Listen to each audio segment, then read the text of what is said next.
O ar do quarto 308 do Hospital Santa Catarina cheirava a uma mistura asséptica de álcool e desespero, um odor que grudava na alma e se recusava a sair. Para Lucas, um arquiteto de 32 anos, cuja vida era uma sinfonia de vidro, aço e prazos impossíveis em São Paulo, aquele cheiro era a antítese de tudo o que conhecia.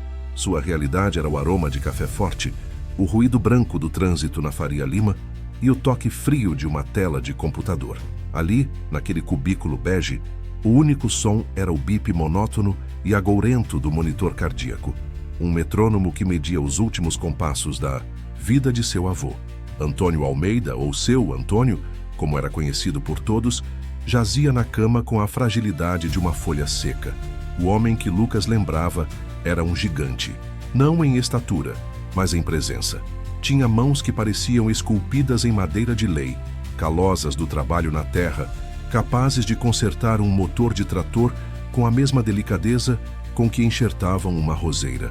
Seus olhos, de um castanho profundo, carregavam a sabedoria de quem sabia ler as nuvens para prever a chuva e o coração dos homens para prever a tempestade. Agora, esses olhos estavam fundos, turvos, e as mãos poderosas repousavam inertes sobre o lençol branco e fino, a pele manchada pelo tempo e pela doença que o consumia por dentro, um câncer de pâncreas que avançara com a ferocidade de um incêndio na mata seca. Lucas segurava uma daquelas mãos. Estava fria. O contraste com a lembrança do calor que emanava delas era um soco no estômago. Ele passara a última semana naquele revezamento familiar doloroso, dividindo as horas de vigília com sua mãe, tios e primos. Mas agora, naquela tarde de uma terça-feira cinzenta, estavam sozinhos. A enfermeira acabara de administrar uma dose de morfina e a família tinha ido tomar um café, deixando Lucas para trás, o neto preferido, o único que tinha ido para a cidade grande e vencido. Uma vitória que naquele momento parecia oca e insignificante. Vô, Lucas sussurrou, a voz arranhando a garganta. Os olhos de Antônio se abriram lentamente, uma fresta de consciência num mar de sedação. A respiração era um fole fraco, um esforço visível a cada inspiração. Ele tentou falar, mas apenas um som gutural escapou de seus lábios rachados. Lucas se inclinou, aproximando o ouvido. Água, o velho conseguiu murmurar. Com cuidado, Lucas pegou um copo com um canudo e umedeceu os lábios do avô. Antônio bebeu um gole minúsculo, o esforço o deixando ainda mais exausto. Ele fechou os olhos por um instante, e o bip do monitor pareceu hesitar, desacelerar por uma fração de segundo, que fez o coração de Lucas parar. Então, o ritmo voltou ao seu compasso lento e constante. Quando Antônio abriu os olhos novamente, havia uma urgência neles, uma faísca de clareza que Lucas não via há dias. Era como se a morfina, em vez de apagar a consciência, tivesse varrido a névoa da dor, permitindo um último e desesperado momento de lucidez. Lucas. A voz era um fio, frágil como teia de aranha, mas carregada de uma intensidade que preencheu o quarto. Preciso que me prometa. Qualquer coisa, vô. Qualquer coisa, respondeu Lucas, a voz embargada, apertando a mão do avô. Antônio respirou fundo, buscando ar e força de algum lugar secreto. A fazenda, Águas Claras, ela não podia ter sido perdida. Foi roubada, meu filho. Roubada. Lucas franziu a testa confuso. A história da fazenda Águas Claras era uma lenda familiar, um Éden perdido envolto em dor e silêncio. Era a terra onde seu avô nascera, no interior de Dimzentizé, Goiás. Um lugar que ele descrevia com uma poesia que Lucas, o homem urbano, mal conseguia compreender. Falava de riachos que cantavam sobre pedras lisas, de pastos que no tempo das águas pareciam um mar verde, de um ar tão puro que doía nos pulmões da cidade. Mas a fazenda tinha sido vendida há mais de 40 anos, quando a família se mudou para São Paulo, após uma série de maus negócios e uma seca terrível. Pelo menos, essa era a versão oficial, a história que se contava para as crianças. Vô, isso foi há tanto tempo, começou Lucas, tentando ser gentil. Não, a força na voz do avô o assustou. Os olhos de Antônio se fixaram nos seus e a mão antes inerte apertou a de Lucas com uma força surpreendente. Não foi um negócio. Foi um roubo. Valdemar Peixoto, aquele coronel, ele me tirou tudo, com papel falso e ameaça. O nome Coronel Valdemar Peixoto era outro fantasma no folclore da família, um nome sussurrado com uma mistura de medo e raiva. Ele me fez assinar. Sua avó estava doente, precisava de médico na capital. Ele sabia, usou nosso desespero. A voz de Antônio falhava, cada palavra uma batalha. Mas a terra sabe a verdade. A terra tem memória. O bip do monitor começou a acelerar, irregular. Lucas sentiu um pânico gelado subir pela espinha. Calma, vô, não se esforce, descanse. Não há mais tempo para descanso, ofegou o velho. Escute, você tem que ir lá. Tem que encontrar o Jequitibá Rei. O que é um Jequitibá? Não é. Qualquer um. É o nosso. Eu o plantei com meu pai quando era menino. Fica no alto da colina, de onde se vê o vale inteiro. Ele é o coração daquela terra, Lucas, a nossa raiz. Enquanto ele estiver de pé, nossa história não morreu. Os olhos de Antônio se encheram de lágrimas, que escorreram lentamente por suas têmporas. Eu escondi, dentro dele, na base do tronco, uma prova. A prova de que a terra é nossa, a escritura original, uma carta, tudo.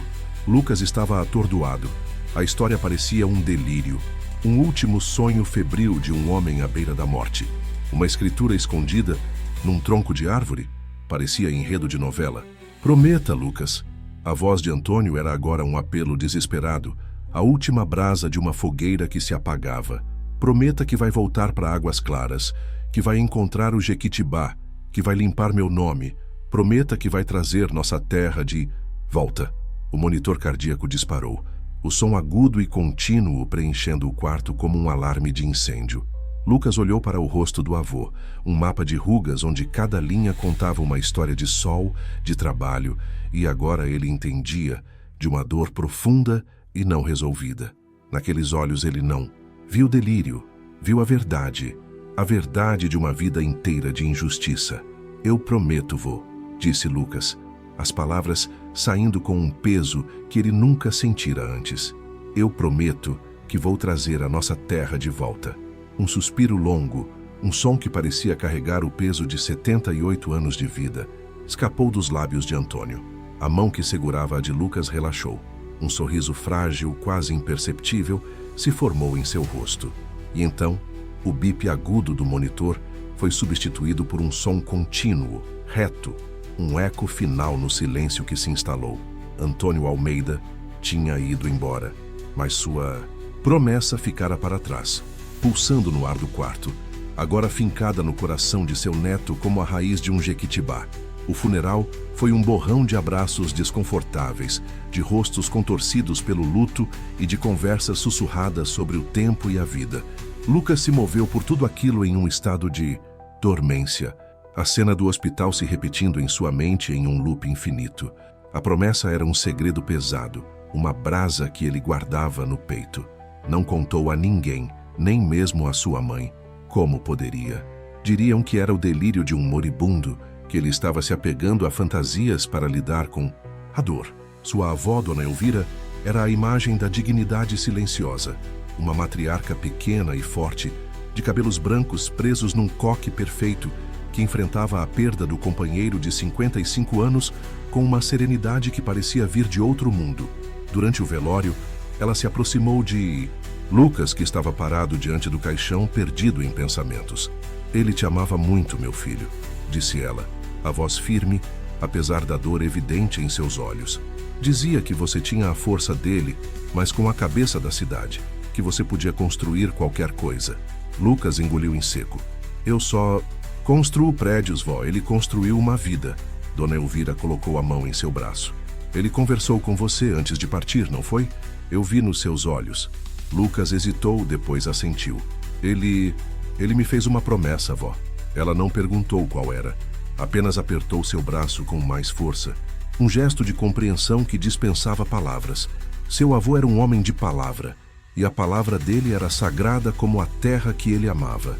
2 dias depois do enterro, quando a casa já estava mais silenciosa e a maioria dos parentes tinha voltado para suas rotinas, Dona Elvira chamou Lucas ao Pequeno escritório do avô, um cômodo nos fundos da casa que cheirava a tabaco de rolo, couro e lembranças.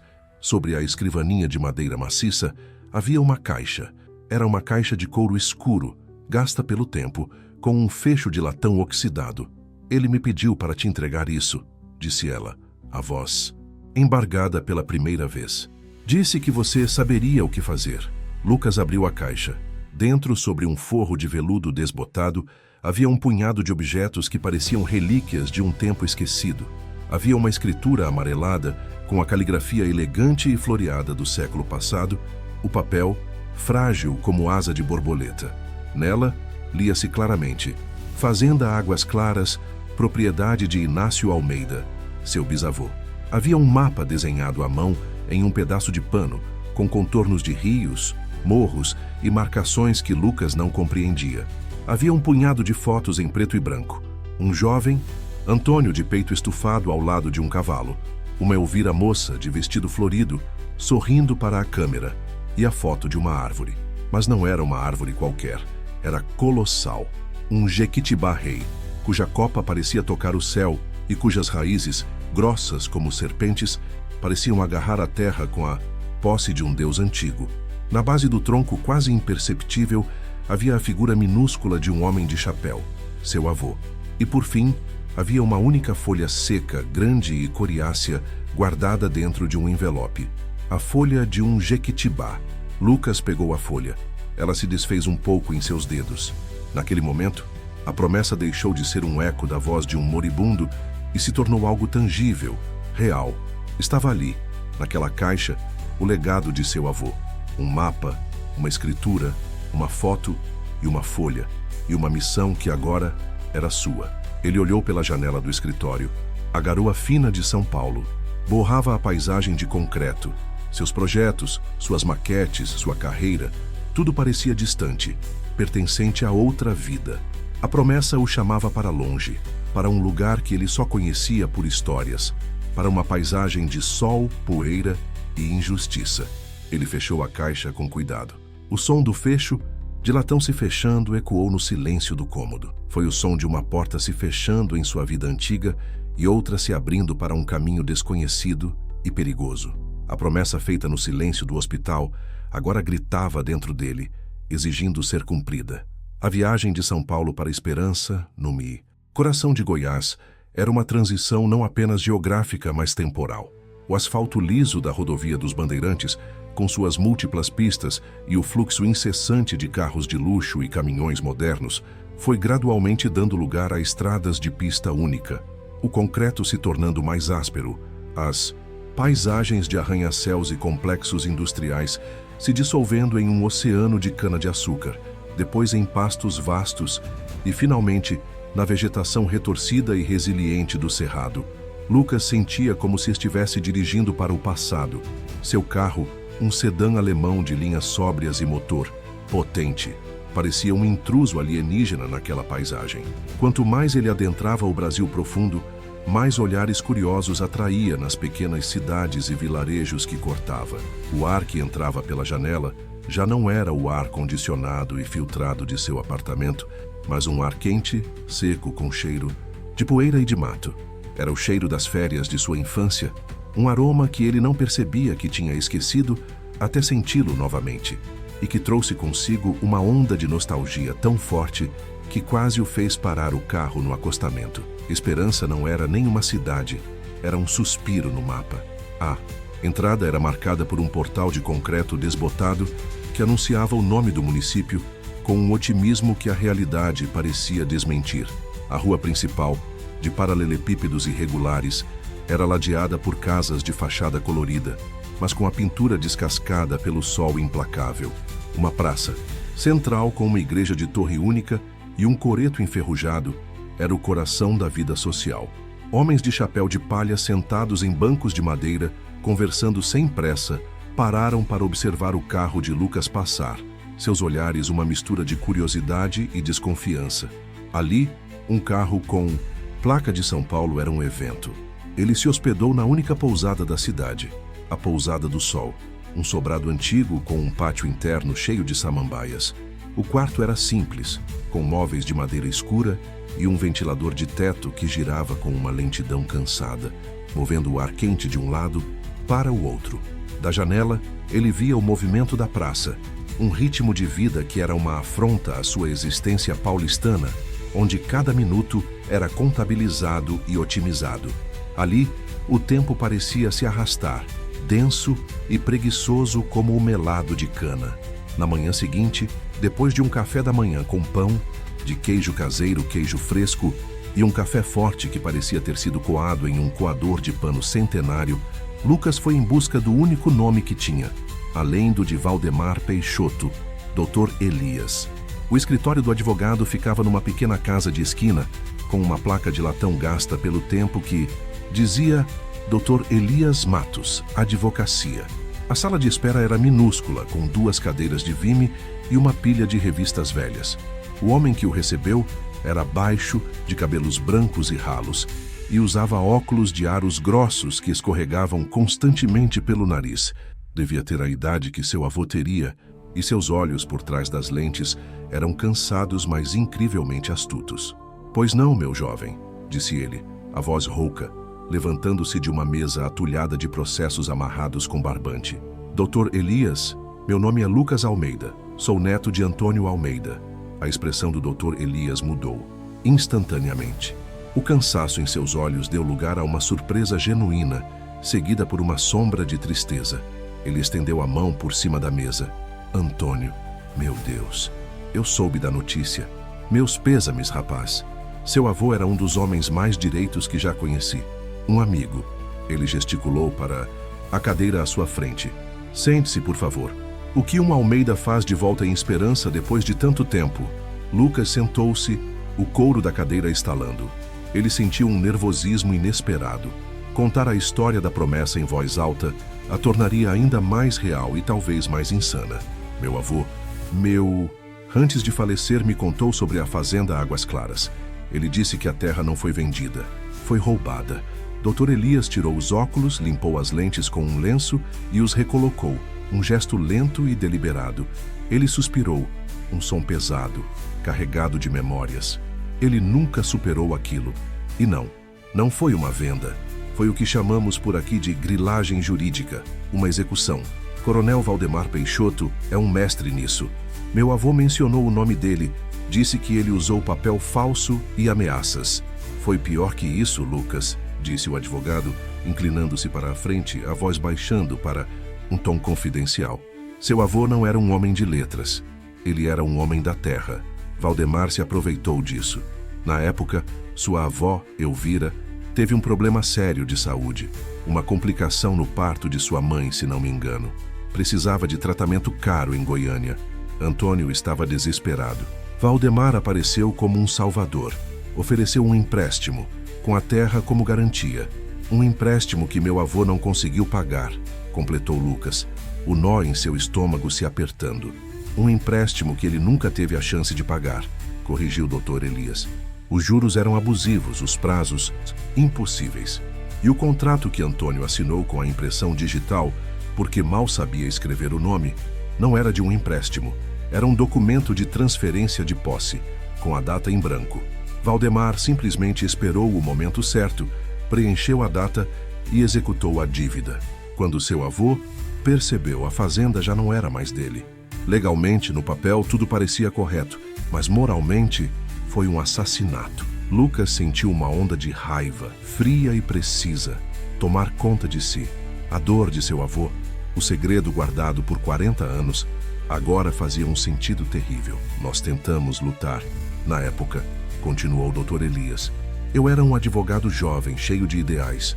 Mas o coronel, ele tinha juízes no bolso, o cartório na mão. Nossas testemunhas foram ameaçadas. Um capataz que ia depor a favor de Antônio caiu do cavalo e quebrou as 2 pernas na véspera da audiência. Fomos esmagados. Seu avô, para proteger a família, pegou o pouco dinheiro que o coronel lhe devolveu e foi embora para São Paulo. Ele partiu para não ser morto. O silêncio na sala era pesado.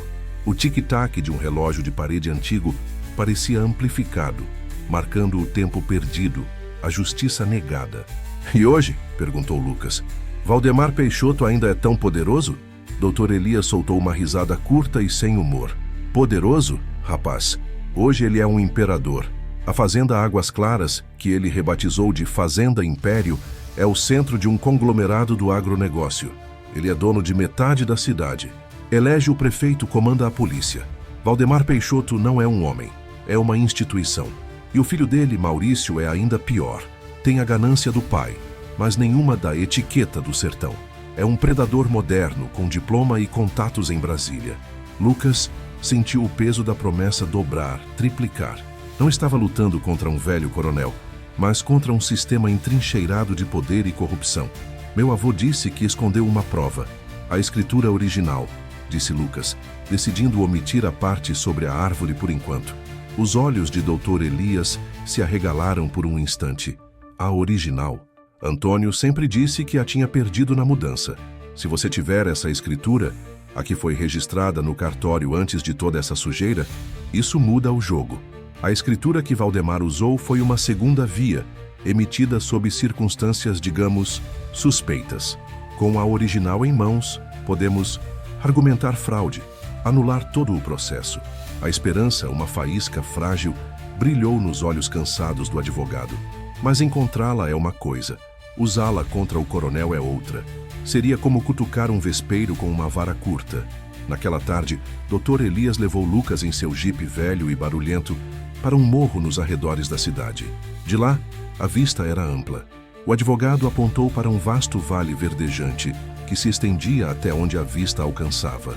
No centro, uma sede imponente, branca e moderna, com silos de metal brilhando ao sol e pivôs de irrigação que desenhavam círculos perfeitos na terra. Aquela é a Fazenda Império, disse Dr. Elias. Antiga Águas Claras. Lucas olhou para aquela imensidão. Era linda, mas de uma beleza industrial, ordenada, que falava de lucro e eficiência, não de riachos que cantavam ou do coração de uma família. Era a visão do império do homem que havia destruído seu avô. Enquanto observavam, uma caminhonete de luxo, preta e reluzente, levantando uma nuvem de poeira vermelha, saiu da sede e pegou a estrada principal. Mesmo à distância, Lucas pôde sentir a arrogância no modo como o veículo se movia, como se fosse o dono do próprio chão que pisava. Provavelmente Maurício, disse Dr. Elias com um suspiro, indo fechar mais um negócio ou talvez apenas passeando por suas terras. Lucas ficou em silêncio, o olhar fixo no vale. Ele não via apenas terra, pasto e gado. Via a memória de seu avô, o peso de uma injustiça de 40 anos e o contorno, de uma promessa que agora parecia impossível. O advogado tinha razão, era um vespeiro, mas a ferroada da promessa em seu peito era mais forte do que o medo. Ele não cutucaria com uma vara curta. Se fosse preciso, meteria a mão inteira. O peso da memória de seu avô exigia nada menos que isso. A decisão de ficar em Esperança não foi um ato de coragem, mas uma rendição à inevitabilidade. Lucas sentia a promessa como uma força gravitacional, puxando-o para o epicentro daquele conflito antigo. Ele ligou para seu sócio em São Paulo, inventou uma história sobre uma emergência familiar prolongada e pediu um afastamento por tempo indeterminado. A voz do outro lado da linha era uma mistura de preocupação e impaciência, um eco de um mundo que já lhe parecia estranhamente distante. Ele alugou um pequeno quarto nos fundos de uma casa que pertencia a uma senhora viúva, Dona Cecília, uma mulher, poucas palavras e olhos que pareciam já ter visto de tudo. O quarto era simples, mas limpo, e tinha uma janela que dava para um quintal, com um pé de jabuticaba e galinhas ciscando. Era um mundo à parte do seu loft minimalista, com vista para a ponte estaiada. As primeiras semanas foram um exercício de frustração e invisibilidade. Ele tentava conversar com os moradores na praça, no armazém, na padaria. As respostas eram monossilábicas, os sorrisos forçados. Para eles, Lucas era o doutor de São Paulo, um forasteiro cujas intenções eram, na melhor das hipóteses, suspeitas. O nome Peixoto pairava sobre a cidade como uma nuvem de tempestade, e ninguém queria ser visto debaixo dela com um estranho. Sua aliança com o Dr. Elias era sua única âncora. Passavam horas no escritório empoeirado, analisando o que tinham, a cópia da escritura antiga de Lucas e os fragmentos de processos que o advogado conseguira salvar ao longo dos anos. A visita ao cartório da cidade foi um balde de água fria. O escrivão, um homem de bigode fino e uma subserviência oleosa, os recebeu com uma cortesia que não escondia a hostilidade. Ao pedirem para ver o livro de registros da época da transferência da Fazenda Águas Claras, ele demorou uma eternidade e voltou com uma desculpa ensaiada. Que pena, doutores. Tivemos uma infiltração naquela ala há uns 10 anos. Muitos dos livros mais antigos se estragaram. A página exata que os senhores procuram, infelizmente, está ilegível. Uma mancha de umidade. Sabem como é. Era uma mentira tão descarada que Lucas teve de se segurar para não explodir. A influência do coronel não era apenas profunda, era total. Eles controlavam até mesmo a história registrada da cidade. Foi num sábado de manhã, na feira livre que tomava conta da praça principal, que Lucas conheceu Sofia. Ele estava parado diante de uma banca de frutas, tentando escolher uma manga, quando uma voz firme o corrigiu. Não essa. Está passada. Leve aquela ali, do canto. A casca está mais firme e o cheiro está no ponto. Ele se virou. A dona da voz era uma mulher de sua idade, talvez um pouco mais nova, de pele bronzeada pelo sol, cabelos pretos e longos presos numa trança grossa e olhos de um verde surpreendente, da cor de folhas de chuva. Ela usava botas de trabalho empoeiradas, calças jeans e uma camisa simples, mas carregava uma aura de autoridade natural. Você entende de mangas, pelo visto, disse Lucas, sorrindo. Eu entendo de terra, respondeu ela sem devolver o sorriso. Sou agrônoma e sei que o senhor não é daqui. O que um arquiteto da capital faz perdido em Esperança? A pergunta foi direta, sem rodeios. Lucas ficou surpreso por ela saber sua profissão. As notícias correm rápido por aqui. Mais rápido que ventania em Morro Aberto, disse ela, pegando um cacho de bananas para si. Principalmente quando o forasteiro anda para cima e para baixo com o Dr. Elias e faz perguntas sobre os Peixoto. Seu tom era um misto de aviso e desafio. Meu nome é Sofia e meu conselho é: certas árvores têm raízes tão fundas que, se você tentar arrancar, o chão todo vem junto e te engole. Sou Lucas Almeida, neto de Antônio Almeida. O nome fez Sofia parar. A dureza em seu rosto se suavizou por um instante, dando lugar a uma expressão de curiosidade e talvez simpatia. Seu Antônio. Meu avô falava muito dele. Dizia que era o homem que mais entendia de terra e de gente em toda a região. Uma pena o que aconteceu. É por isso que estou aqui, disse Lucas, sentindo que podia confiar nela. Para tentar consertar o que aconteceu.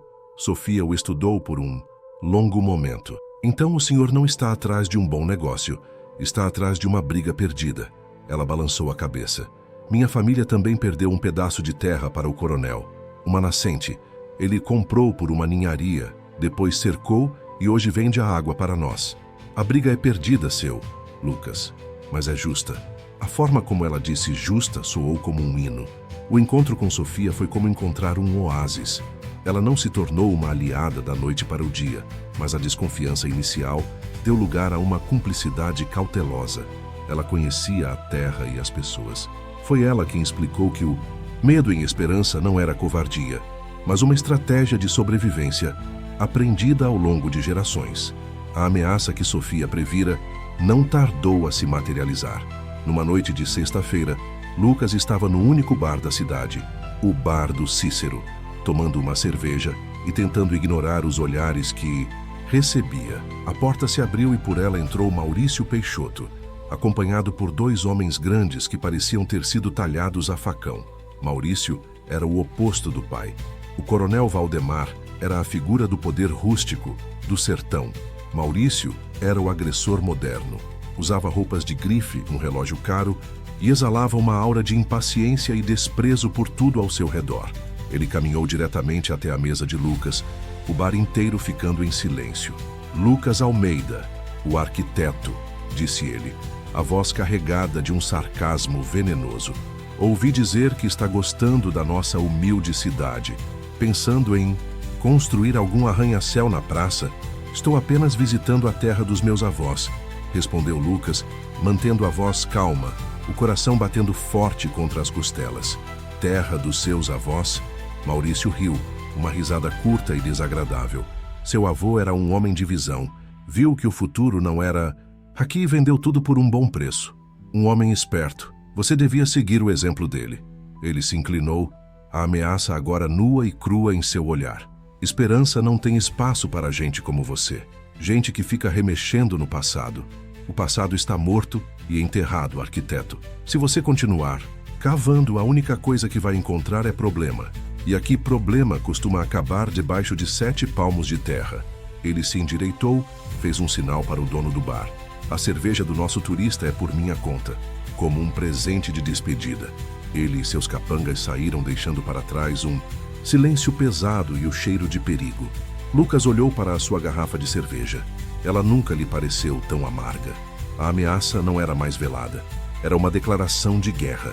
Ele pagou a conta, ignorando a oferta de Maurício, e saiu para a noite. A praça estava deserta. As estrelas no céu escuro pareciam indiferentes à pequena batalha que se travava lá embaixo. Ao longe, ele viu uma figura parada perto do coreto. Era Sofia. Ela o esperara. Eu vi ele entrando, disse ela, quando Lucas se aproximou. Você está bem?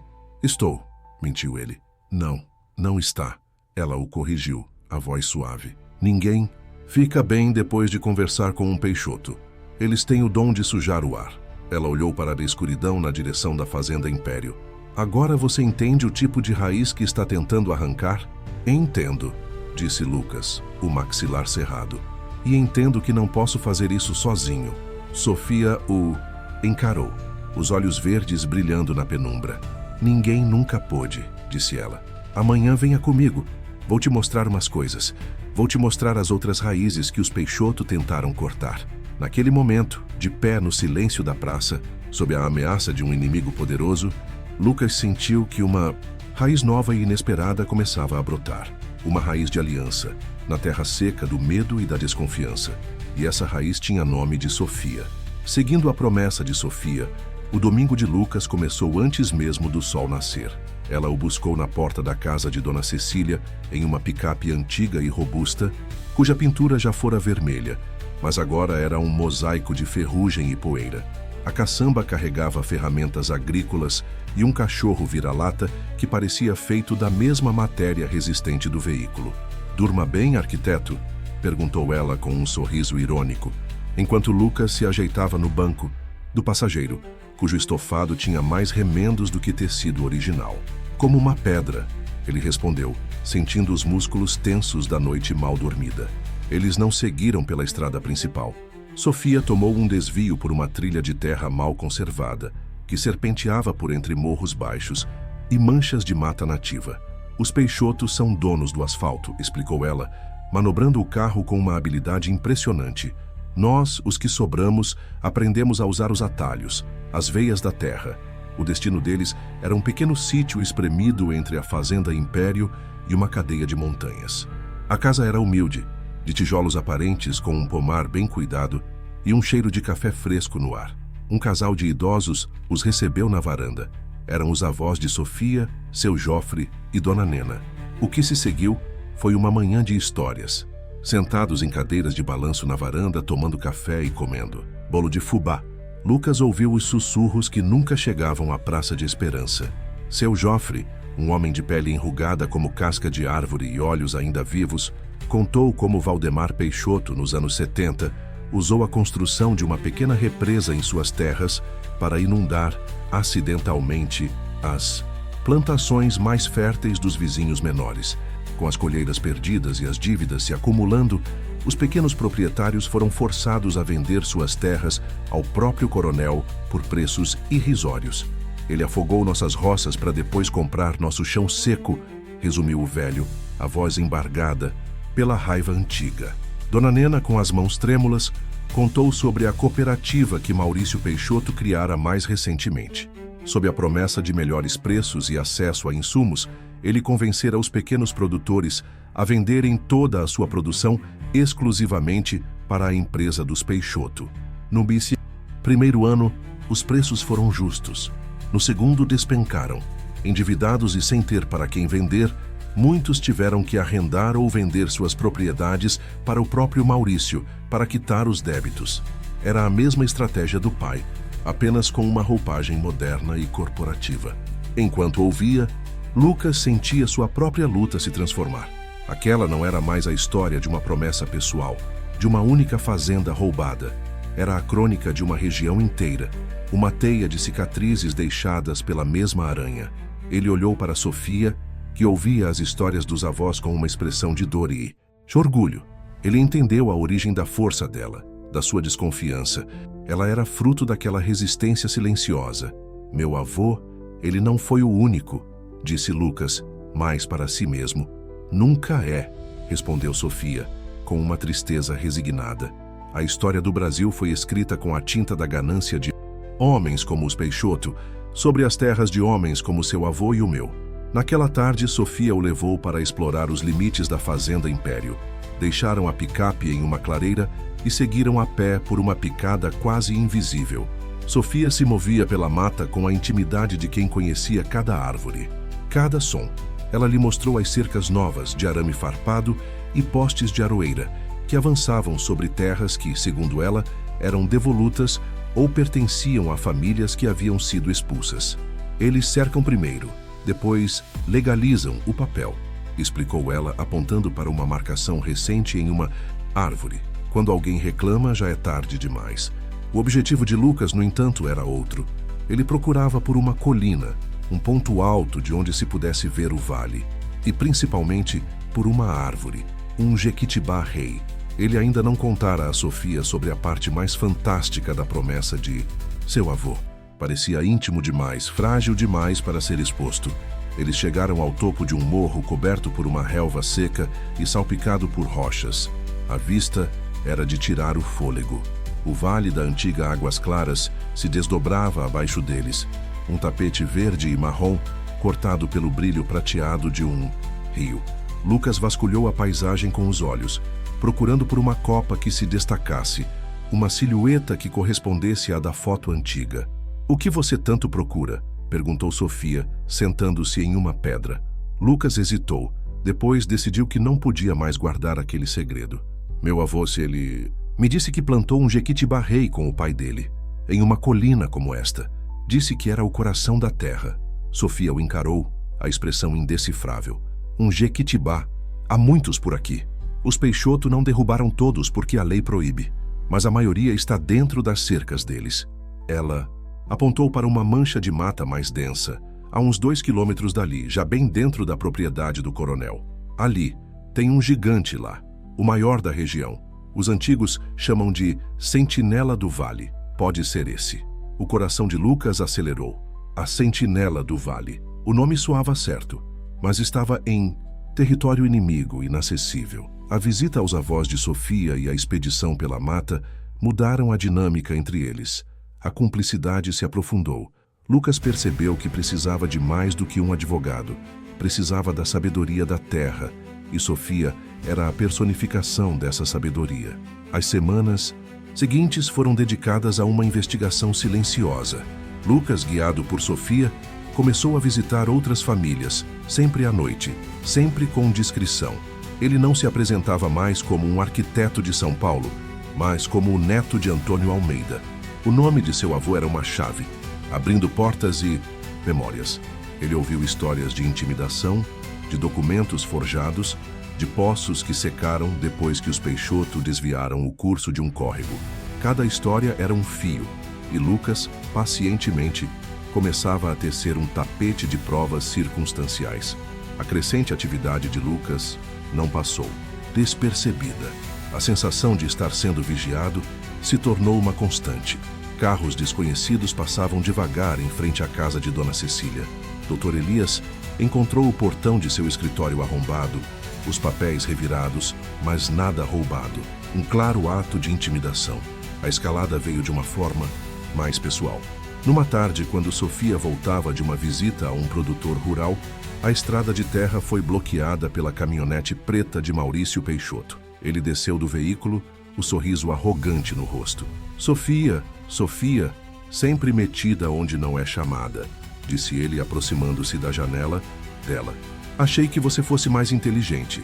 Andar com aquele defunto de São Paulo só vai te trazer problema. Seu avô já é velho.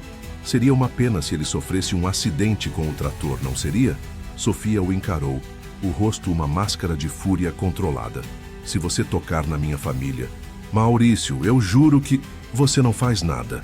Ele a interrompeu, a voz baixando para um rosnado. Você é só uma agrônoma idealista num mundo que pertence a homens como eu e meu pai. Dê o recado ao seu amigo arquiteto. O tempo dele em esperança acabou. Ele voltou para sua caminhonete e partiu, deixando Sofia tremendo, não de medo, mas de raiva. Naquela noite, ela contou a Lucas o que havia acontecido. A ameaça direta à sua família era uma linha que tinha sido cruzada. Isso foi longe demais, Lucas, disse ela, a voz tensa. Não é mais sobre terra, é sobre vida. Lucas sentiu uma pontada de culpa. Ele a tinha arrastado para aquilo, mas ao olhar para o rosto dela, ele viu a mesma determinação que sentia em si mesmo. A ameaça não os afastara, os unira ainda mais. Eles estão com medo, Sofia, disse ele, a percepção clareando sua mente. Eles não fariam isso se não estivessem com medo. Estamos chegando perto de alguma coisa, algum nervo exposto. Ele se lembrou dos sussurros sobre a partida de seu avô. Dr. Elias dissera que ele partira para não ser morto. Talvez a história fosse ainda mais sombria do que o advogado imaginava. Preciso descobrir o que realmente aconteceu no dia que meu avô assinou aquele papel, disse Lucas. Não foi só uma assinatura, houve algo mais, uma cicatriz que ninguém nunca quis me mostrar. A busca pela escritura e pela árvore agora se entrelaçava com uma caçada por uma verdade mais profunda e perigosa. Uma verdade que os Peixoto estavam dispostos a proteger a qualquer custo. A busca pela cicatriz do passado levou Lucas a um caminho que nem Dr. Elias nem Sofia haviam previsto.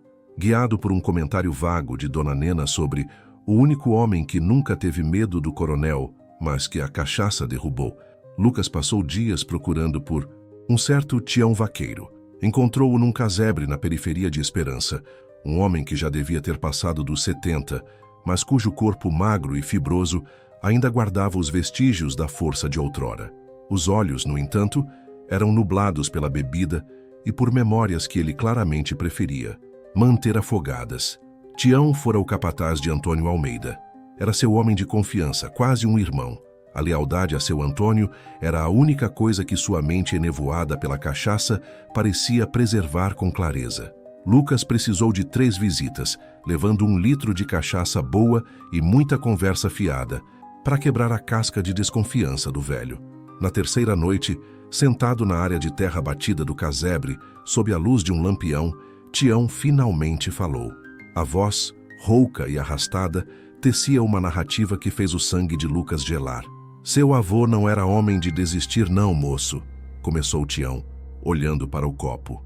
Quando o coronel chegou com aquele papel para ele assinar, dizendo que a dívida tinha vencido, seu Antônio rasgou o papel na frente dele. Disse que ladrão não tinha vez em terra de homem direito. A cena se formou na mente de Lucas, seu avô, o homem de princípios enfrentando o poder do coronel. Valdemar não gostou da prosa, continuou o vaqueiro. Ele veio com 2 capangas. Eu estava lá, vi tudo. Eles tentaram levar seu Antônio à força. Seu avô era forte, brigou feito onça. Conseguiu pegar um facão que estava na parede. A briga foi feia. Tião fez uma pausa, os olhos, perdidos na escuridão.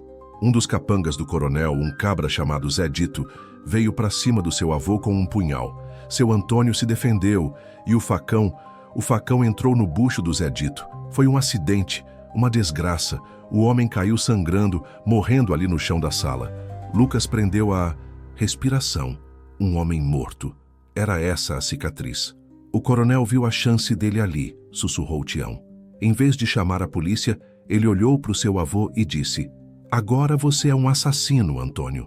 Ou você me passa essa terra e some daqui para sempre, ou eu te entrego para Volante e você apodrece na cadeia deixando Elvira e a menina sozinhas para eu cuidar. Foi uma escolha do diabo, moço. Entre a terra e a família, seu avô escolheu a família. O coronel forjou a história. Disse que Zé Dito tinha morrido numa briga de bar em outra cidade.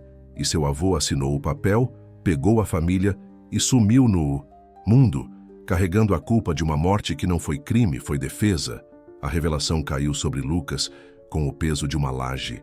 A história de seu avô não era apenas de injustiça, mas de um sacrifício excruciante. Ele não fugira por covardia, fugira por amor, aprisionado por uma chantagem cruel. Tião, vaqueiro, o homem que carregara aquele segredo por 40 anos, era a testemunha de que precisavam. Dr. Elias, ao saber da história, ficou pálido, mas seus olhos brilharam com uma nova e feroz determinação. Isso muda tudo, Lucas.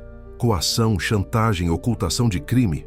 Se Tião depor o castelo, de cartas do coronel desmorona. Podemos anular a transferência da terra e ainda processá-lo criminalmente. Convencer Tião a dar um depoimento oficial, no entanto, foi outra batalha. O medo do coronel estava impregnado em seus ossos. Foram dias de conversas com Lucas e Sofia, apelando para a lealdade que ele ainda sentia por Antônio. Finalmente o velho concordou, mais por vergonha de sua própria inércia do que por coragem. Dr. Elias agiu rápido. Sabia que não podia levar Tião a um cartório ou delegacia em Esperança. Organizou tudo em segredo, marcando a tomada do depoimento com um tabelião de confiança em uma cidade vizinha. Mas o coronel Valdemar Peixoto não construíra seu império sendo descuidado. Ele tinha olhos e ouvidos em todos os lugares. Na noite anterior à viagem marcada, a tempestade anunciada finalmente desabou. Lucas e Sofia estavam no escritório de Dr. Elias, revisando os últimos detalhes quando o telefone tocou. Era um vizinho de Tião Vaqueiro, a voz tomada pelo pânico. O casebre do velho estava em chamas. Eles correram para lá, mas já era tarde demais. O fogo consumia a pequena construção de madeira e barro com uma fúria incontrolável. Os vizinhos, com baldes de água, tentavam em vão conter as chamas. O cheiro de fumaça e de desastre pairava no ar. Tião não estava em lugar nenhum. Foi incêndio criminoso, disse o chefe dos bombeiros, que chegaram muito tempo depois. Encontramos vestígios de gasolina perto da porta dos fundos. O corpo de Dinsity. Tião Vaqueiro foi encontrado nos escombros na manhã seguinte. A versão oficial, rapidamente endossada pela polícia local, foi de um acidente trágico. O velho, bêbado como sempre, teria derrubado o lampião e iniciado o fogo. Um fim triste, mas previsível. Para Lucas, Sofia e Dr. Elias, a verdade era outra. Tião não fora vítima de um acidente. Fora silenciado. A única testemunha que poderia destruir o coronel estava morta, e com ela, a prova do crime original. Aquela foi a noite mais escura para Lucas. Sentado na varanda do seu quarto alugado, ele olhava para a escuridão, sentindo um desespero frio e absoluto. A promessa ao seu avô agora parecia uma piada cruel. Ele não estava apenas lutando contra a corrupção, estava lutando contra assassinos. Ele, um arquiteto, um homem de projetos e cálculos, estava num mundo de violência e morte que não compreendia. Tinha trazido a morte a um homem inocente. O peso daquela culpa era esmagador. Ele pensou em desistir, em pegar o carro e dirigir de volta para São Paulo, para a segurança de sua vida previsível, deixando para trás os fantasmas e o perigo. Ele havia falhado. Tinha subestimado a crueldade de seus inimigos. Foi Sofia quem o encontrou ali, encolhido na cadeira, a imagem da derrota. Ela não disse nada por um longo tempo. Apenas sentou-se ao seu lado, o silêncio dela uma presença mais reconfortante do que qualquer palavra. A culpa não é sua, Lucas, disse ela finalmente, a voz suave, mas firme. Eu o convenci a falar. Sofia, eu o coloquei na mira deles. Eu o matei. Não, ela insistiu, virando-se para encará-lo, os olhos verdes intensos na penumbra. Quem o matou foi Valdemar Peixoto. 40 anos atrás, ele matou o espírito do seu avô. Hoje, ele matou o corpo de Tião. A culpa é dele. Sempre foi. Desistir. Agora, é deixar que ele vença de novo. É deixar que a morte de Tião seja em vão. Ela pegou a mão dele. A sua estava fria e trêmula. A dela, quente e firme. Você me perguntou uma vez por que eu luto uma briga perdida, disse ela. Eu luto porque, se a gente parar de lutar, a briga não acaba. Gente só perde mais rápido. A morte de Tião não é o fim da história, Lucas. É o motivo para lutar com mais força. Não mais pela terra, não mais por uma promessa, mas por justiça, pela memória de todos que eles esmagaram. As palavras dela eram como água em terra seca. Não apagaram a dor ou a culpa de Lucas, mas irrigaram a semente de determinação que ele pensava ter morrido. Ele olhou para o rosto dela, para a força que emanava de sua aparente fragilidade. Naquele momento, o vínculo entre eles se tornou algo mais profundo do que aliança ou amizade. Era uma partilha de fardos, uma união forjada no fogo e na perda. Ele apertou a mão dela de volta. Eles queimaram a nossa testemunha, disse ele, a voz rouca, mas com um novo fio de aço. Queimaram os papéis no cartório. O caminho legal parece fechado. Então teremos que abrir outro caminho, respondeu Sofia. Um que eles não possam queimar. Os olhos de Lucas se voltaram para a escuridão, na direção da colina onde, segundo Sofia, ficava a sentinela do vale, o Jequitibá Rei. A parte da promessa que ele guardara como um segredo sagrado. A parte que parecia um delírio, uma fantasia. Agora, na ausência de todas as outras opções, ela se tornava a única esperança, a última e mais improvável das cartas. A morte de Tião Vaqueiro e o incêndio criminoso disfarçado de acidente tiveram um efeito paralisante em Esperança. O medo, que antes era um murmúrio constante, tornou-se um silêncio gritante. As poucas portas que haviam se entreaberto para Lucas se fecharam com um estrondo. Ele se tornou um pária, o homem que trazia a desgraça. Dr. Elias, visivelmente abalado e temendo pela própria vida, aconselhou-o a ir embora. Acabou, Lucas. Eles não hesitarão em fazer o mesmo com você ou comigo. Não temos mais provas, não temos mais testemunhas. É uma guerra perdida, disse o velho advogado, a derrota pesando em seus ombros. Mas Lucas, fortalecido pela conversa com Sofia, recusou-se a recuar. O desespero havia se transformado em uma calma e perigosa determinação. Se o sistema legal estava bloqueado, ele teria que encontrar uma chave que o sistema não pudesse controlar. O foco de sua missão mudou. A batalha jurídica deu lugar a uma busca quase mística. Encontrar o Jequitibá Rei. Ele sabia que não podia mais agir abertamente. Ele e Sofia se tornaram conspiradores, encontrando-se em locais remotos, comunicando-se através de bilhetes entregues por crianças de confiança. A busca pelo Jequitibá se tornou o centro de suas vidas. O problema era como encontrá-lo. A sentinela do vale estava em algum lugar dentro dos milhares de hectares da fazenda Império, uma fortaleza vigiada por capangas armados. Invadir a propriedade era suicídio. Eles precisavam de um mapa preciso, uma estratégia. Foi quando Lucas se lembrou da caixa de couro de seu avô. Ele a havia deixado em São Paulo, mas pediu que sua mãe a enviasse com urgência por um serviço de entrega confiável. Quando a caixa chegou, ele a levou para a casa dos avós de Sofia, o único lugar que ainda considerava seguro. Lá, sob a luz de um lampião, ele, Sofia e Dona Elvira, que viera de São Paulo, preocupada com o silêncio do neto, espalharam o conteúdo sobre a mesa da cozinha. A escritura amarelada, as fotos antigas, a folha seca e o mapa desenhado em pano. Eu não entendo esse mapa, vó, disse Lucas frustrado. Não bate com os mapas topográficos que eu consegui. Os rios parecem estar nos lugares errados, as elevações não fazem sentido. Dona Elvira pegou o pano com as mãos enrugadas.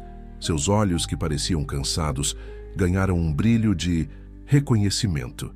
É porque este não é um mapa de agrimensor, meu filho. É um mapa de lembranças. Antônio o desenhou para si mesmo. Ela começou a apontar para os desenhos. Está vendo esta curva no rio? Ele não a desenhou como ela é, mas como parecia quando ele e os irmãos brincavam de pescar. Veja, ele desenhou um peixe aqui, e esta serra, ele a chamava de gigante adormecido, porque o contorno parecia um homem deitado. O mapa não mostra o caminho físico, mostra o caminho do coração dele. A percepção atingiu Lucas como um relâmpago. Seu avô, um homem da terra, não navegava por coordenadas, mas por histórias, por marcos afetivos.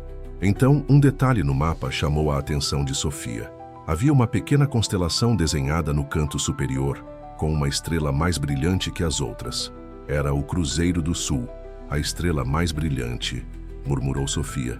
A estrela de Magalhães. Meu avô me ensinou a me guiar pelas estrelas. Ele dizia que, nesta época do ano, ao amanhecer, a ponta do Cruzeiro do Sul aponta para o leste, onde o sol nasce. Dona Elvira acrescentou outra peça. Seu avô sempre dizia que a melhor vista do nascer do sol era da colina do Jequitibá. Ele se sentava lá com o pai dele e via o mundo acordar. As peças começaram a se encaixar. O mapa não era para ser usado durante o dia. Era um guia noturno. A colina do Jequitibá era o ponto onde a constelação, a serra do gigante adormecido e a curva do Rio do Peixe se alinhariam de uma maneira específica, provavelmente ao amanhecer. A missão se tornara clara e extremamente perigosa. Eles teriam que entrar na Fazenda Império durante a noite, navegar por território inimigo usando um mapa de memórias e a orientação das estrelas, e encontrar a árvore antes que o dia clareasse e eles fossem descobertos. A preparação levou 3 dias. Seu Joffre, o avô de Sofia, conhecia as cercas da fazenda como a palma da mão. Ele lhes mostrou um ponto fraco, uma antiga passagem de gado perto de um riacho, que raramente era patrulhada. Eles estudaram os horários das rondas dos capangas, baseando-se nas observações de outros sitiantes. Vestiram roupas escuras, levaram água, uma bússola, facões para abrir caminho no mato e lanternas com a luz coberta por um pano vermelho para diminuir a visibilidade. Na noite escolhida, a lua era apenas uma unha fina no céu, oferecendo o mínimo de luz e o máximo de cobertura. Lucas e Sofia se despediram de seus avós. O medo, uma bola fria no estômago de ambos. A travessia da cerca foi tensa, cada estalo de um galho soando como um tiro. Uma vez dentro da propriedade, o mundo se tornou um labirinto de sombras e sons noturnos. A adrenalina aguçava os sentidos de Lucas. O cheiro da terra úmida, o pio de uma coruja, o farfalhar de um animal no mato. Ele se sentia mais vivo e, ao mesmo tempo, mais perto da morte do que jamais estivera. Sofia era sua guia. Com uma segurança que o assombrava, ela os conduziu pela escuridão, orientando-se pelas formas indistintas dos morros contra o céu estrelado e pela bússola.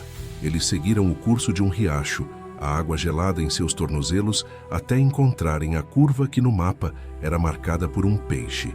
De lá, começaram a subir a encosta do gigante adormecido. A subida foi exaustiva, abrindo caminho por uma vegetação densa. Várias vezes tiveram que se jogar no chão, apagando as lanternas, ao som distante do motor de uma moto, provavelmente uma das rondas. Quando finalmente chegaram ao que parecia ser o topo da colina, o céu no leste começava a clarear, passando de um negro profundo para um azul cobalto. O Cruzeiro do Sul brilhava intensamente acima deles, e então eles a viram.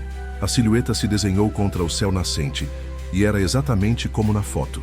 Colossal, majestosa, uma catedral viva, cujos galhos pareciam braços erguidos em uma prece silenciosa. A sentinela do vale, o Jequitibá Rei, Lucas, sentiu as lágrimas brotarem. Era como encontrar um parente perdido há muito tempo. Ele se aproximou, reverente, e tocou a casca rugosa da árvore. Era como tocar a pele da própria história. "É aqui", sussurrou ele. Eles começaram a procurar na base do tronco maciço, cujas raízes sapopemas formavam verdadeiras paredes. O tempo era curto. O sol logo nasceria, expondo-os completamente. "Meu avô disse que estava na base do tronco", disse Lucas, a voz tensa, enquanto vasculhava cada fenda, cada reentrância.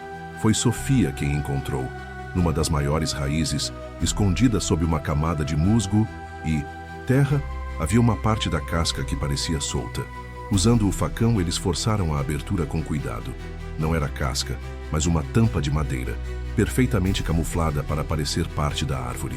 Dentro havia um buraco, e no buraco, envolto em um pano encerado para protegê-lo da umidade, estava um pequeno baú de metal enferrujado pelo tempo. Com o coração batendo descontroladamente, Lucas abriu o baú. Dentro, exatamente como seu avô prometera, estavam os documentos. A escritura original da fazenda Águas Claras, o papel grosso e o selo do Império ainda visíveis, e junto a ela um diário, um pequeno caderno de capa de couro com a caligrafia de seu avô. Lucas o abriu.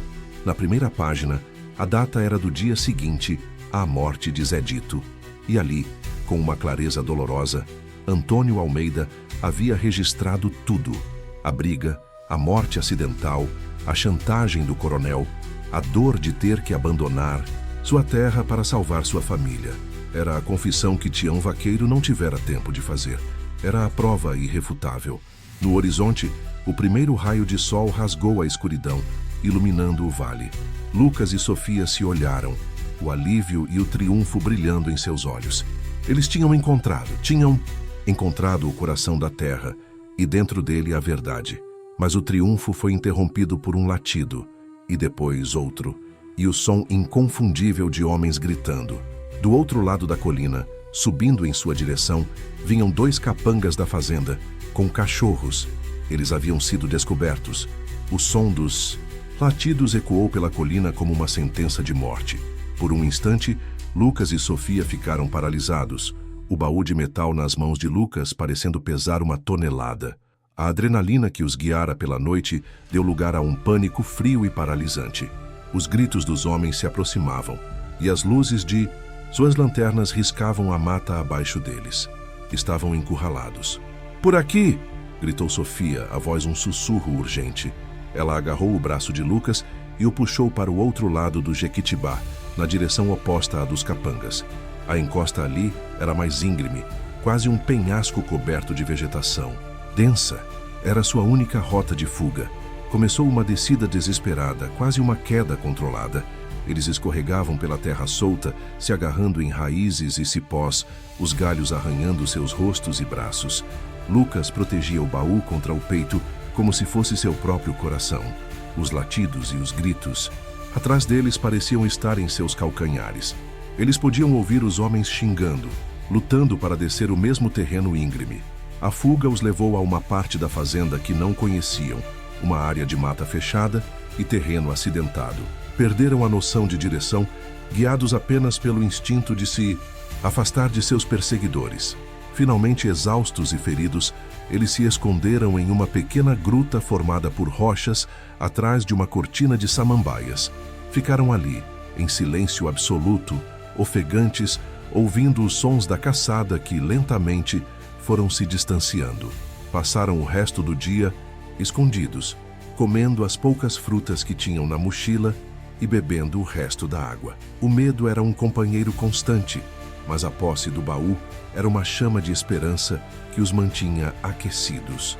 Quando a noite caiu novamente, eles saíram do esconderijo e, usando as estrelas como guia mais uma vez, iniciaram a longa e perigosa jornada de volta, contornando a fazenda até o ponto onde haviam entrado.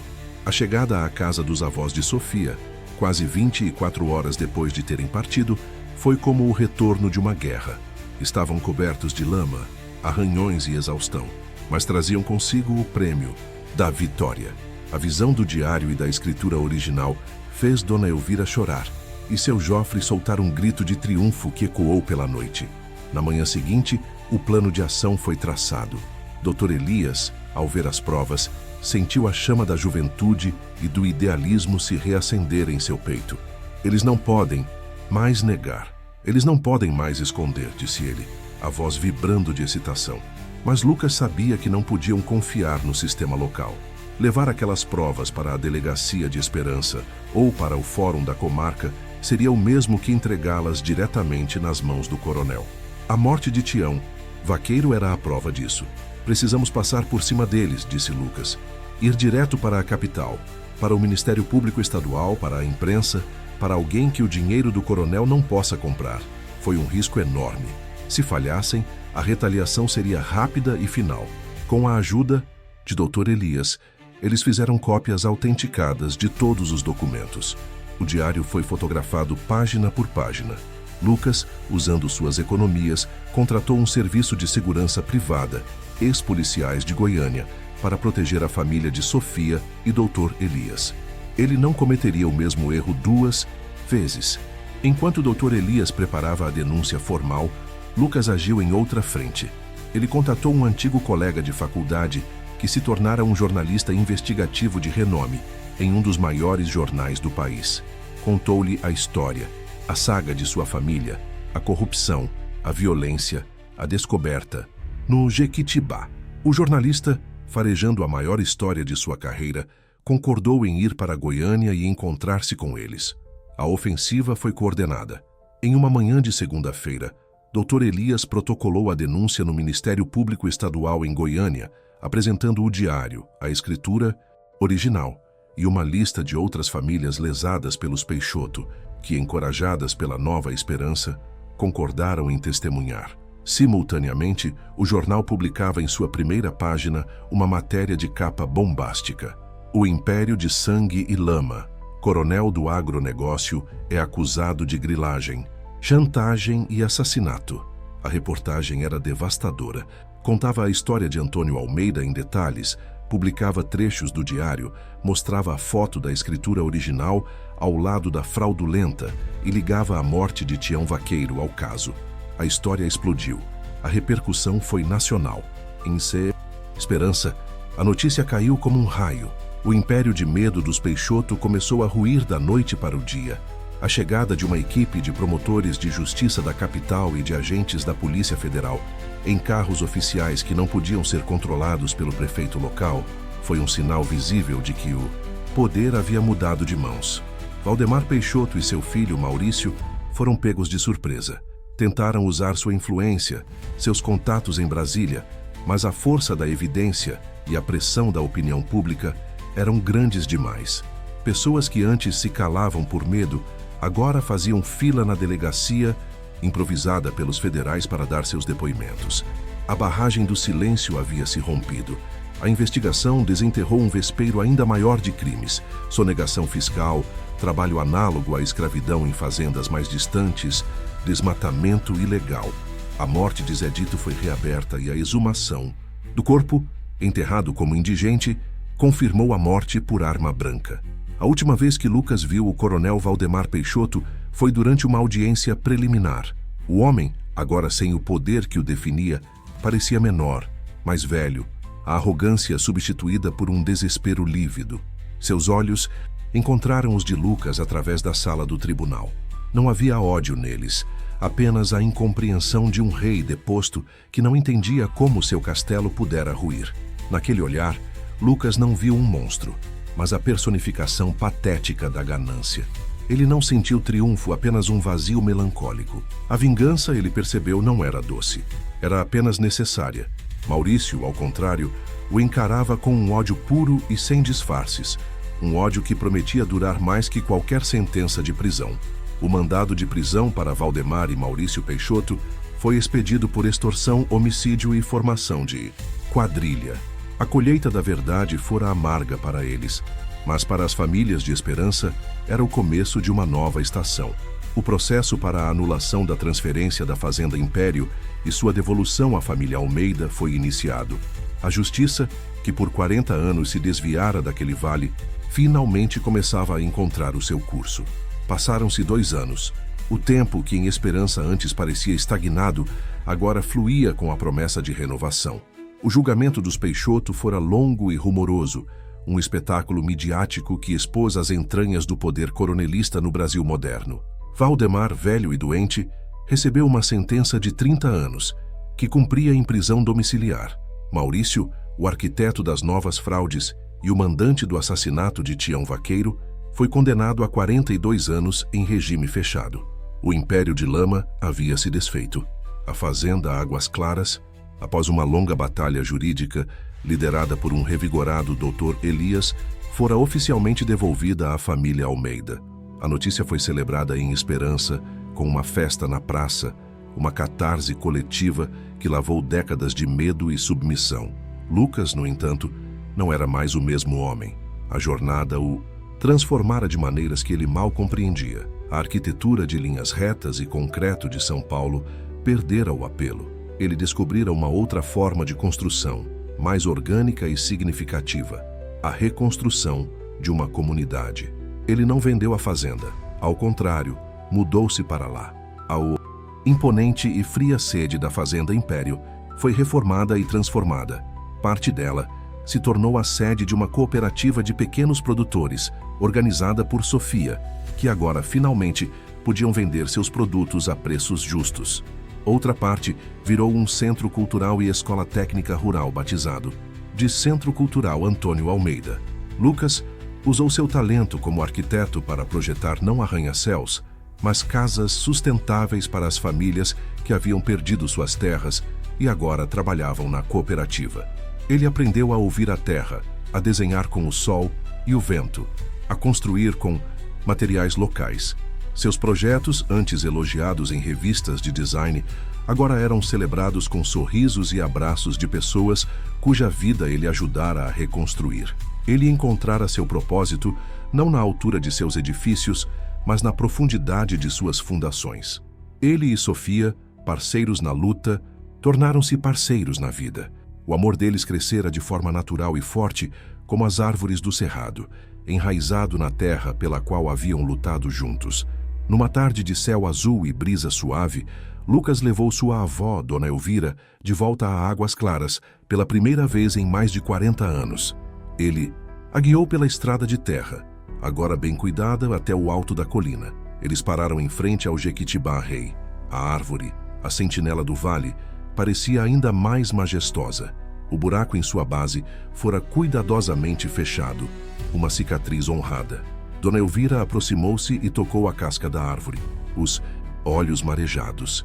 Antônio estaria tão orgulhoso, meu filho, sussurrou ela, a voz embargada. Ele sempre disse que esta árvore era a nossa raiz. Ele estava certo. Lucas ficou ao lado dela, olhando para o vale. Agora, ele não via mais o império de um coronel, mas um mosaico de pequenas plantações, o verde da esperança se espalhando pela terra. Ele via crianças correndo perto da antiga sede. Ouvia o som de um trator da cooperativa ao longe. Via vida onde antes havia opressão. Eu cumpri minha promessa, vó, disse Lucas, a voz baixa, as palavras se misturando com o som do vento nos galhos do Jequitibá. Você fez mais do que isso, respondeu ela, virando-se para ele, um sorriso sereno no rosto. Você não apenas limpou o nome dele, você deu um novo significado ao nome Almeida. Você trouxe a água de volta para Águas Claras. Mais tarde, com o sol se pondo e pintando o céu com cores de fogo, Sofia se juntou a eles. Ela trazia consigo uma pequena muda de árvore nas mãos. É um ipê amarelo, disse ela, sorrindo para Lucas. Pensei em plantá-lo aqui, ao lado do Jequitibá, para que as novas raízes tenham a proteção das antigas. Lucas pegou a pequena pá que ela trouxera. Juntos eles cavaram um buraco na terra vermelha e fértil, ao lado da raiz maciça do Jequitibá Rei. Com cuidado plantaram a muda, o futuro ao lado do passado. Enquanto firmavam a terra ao redor da pequena árvore, Lucas olhou para Sofia, para sua avó e para a sombra protetora do gigante de madeira que guardara a verdade por tanto tempo. Ele compreendeu, finalmente, a profundidade da promessa de seu avô. Não era apenas sobre terra ou sobre um nome. Era sobre pertencimento, sobre entender que as raízes mais fortes não são as que nos prendem ao chão, mas as que nos conectam uns aos outros à nossa história e a um propósito maior que nós mesmos. O vento soprou mais forte e as folhas do Jequitibá Rei sussurraram. Lucas não precisava mais de um mapa de memórias para encontrar seu caminho. Ele estava em casa. As raízes finalmente falavam por si.